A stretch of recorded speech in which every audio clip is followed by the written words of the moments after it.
Okay, these are our last 2 pages.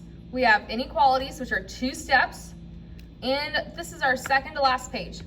So that said, inequalities, we solve like equations. Solve like an equation. The goal is to get the variable alone, so in this case it's x, okay? So whenever we attack it, we attack the thing that's vulnerable, the thing that's all by itself, which is what number? What's all by itself, doesn't have an x or a y or a letter attached to it? The 1, okay? 1 is being added, and the opposite of adding something is what? Subtracting it. So you subtract the 1, and I'm left with 3x. We keep our sign exactly the same, and it becomes 6. 7 minus 1 is 6. Now my last step is to get rid of what number? Good, it's the 3. How do I get rid of 3? I divide it from both sides. And x less than or equal to 2. Okay, with these, they want us to solve, and they want us to graph each one. The way we do that is whenever we take these, whenever we graph it, we've solved it already. Now we need to graph it on our line.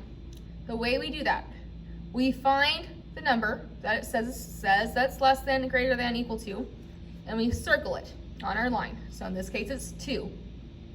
Okay, we're gonna write some notes up at the top really quick so we remember what type of circle we use, because for some of them, our circle is open.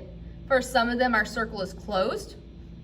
So if it looks like this, our sign looks like this, there is not a line under it, we have an open circle. If it looks like this, and it does have the line, it's a closed circle. So on here, on this one, would our circle be opened or closed? Good, it should be closed because there's a line underneath our symbol in the middle.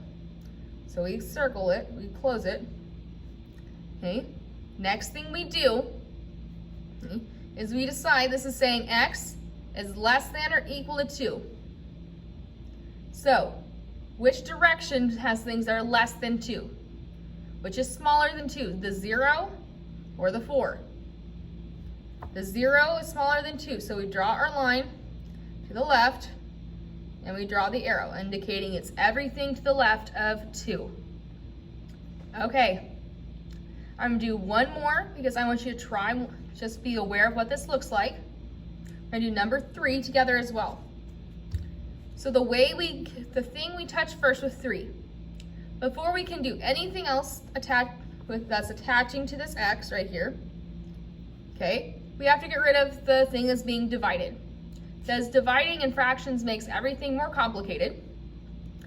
We do the opposite of division, which is what? What's the opposite of dividing? Good, it's multiplying. So you multiply both sides by the bottom, and that causes the 10s to cancel out because 10 divided by 10 is just 1. Okay, this becomes x plus 4 is greater than 6 times 10, which is 60. Now is our final thing I get rid of, so x is alone. Good, it's the 4. Subtract the 4 from both sides, and x is greater than 56. Okay, now we have to graph it though. So we find the 56 and we circle it. Will I have an opened or closed circle? It should be opened. And will my arrow point to the left or the right? It should point to the right because that's saying that x is bigger than 56 and the numbers to the right are bigger than 56. Okay, for these, I want you doing 2, 4, 5, and 6. That's 4 problems. Try them on your own. Put them on Cami if you need to. Okay, and then you're gonna finish these. and then turn them in. Okay, thank you.